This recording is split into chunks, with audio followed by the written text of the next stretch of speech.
Buongiorno cari amici e benvenuti anche oggi nel canale vostro Marietto Veneziano. Oggi voglio rispondere a una domanda che mi ha fatto un'amicizia che segue il canale e sempre fa dei belli commenti interessanti.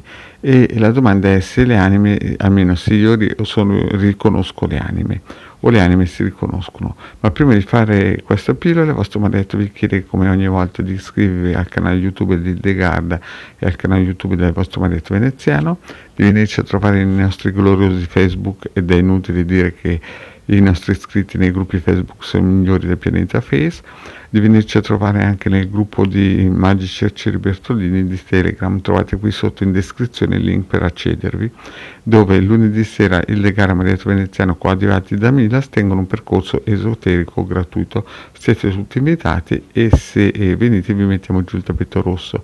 In più vi ricordo che se volete potete fare tranquillamente dei commenti qui sotto, che ne sarei felice, e se vi scappa un super like meglio ancora.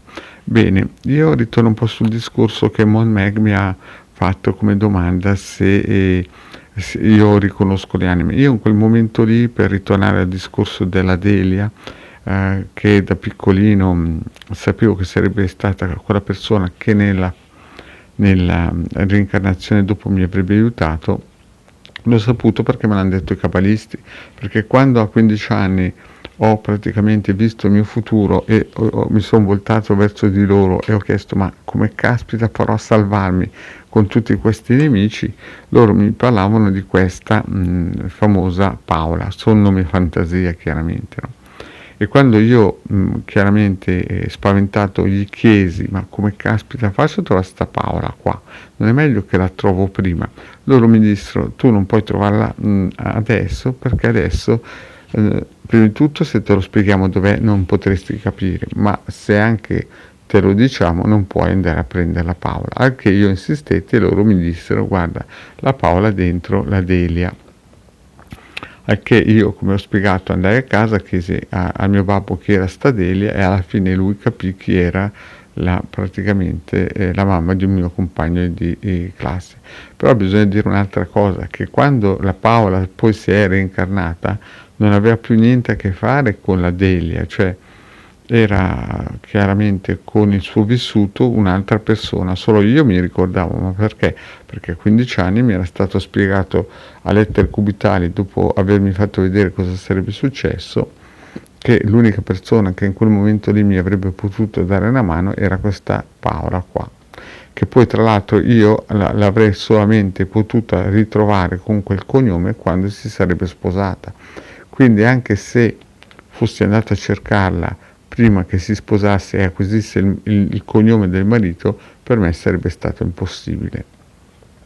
Quindi questo è stato, diciamo, un caso fortunato, se no a ricercare le anime bisogna usare il pendolino o dei veggenti, dei bravi veggenti che hanno questo dono di riuscire a vedere chi erano le persone nella vita prima.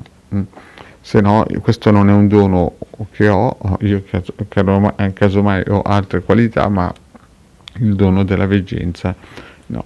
Ecco, questa è solamente una piccola parentesi per rispondere a Mon Meg, che appunto giustamente dice ma allora tu riesci in un certo senso a riconoscere l'anima. No, io sono solo riuscito in quel momento lì a capire e con gran fatica a ricordarmi anche tutta la storia, per il semplice fatto che avendo picchiato molte volte la testa ho perso anche molte volte la memoria proprio per il mio vario percorso.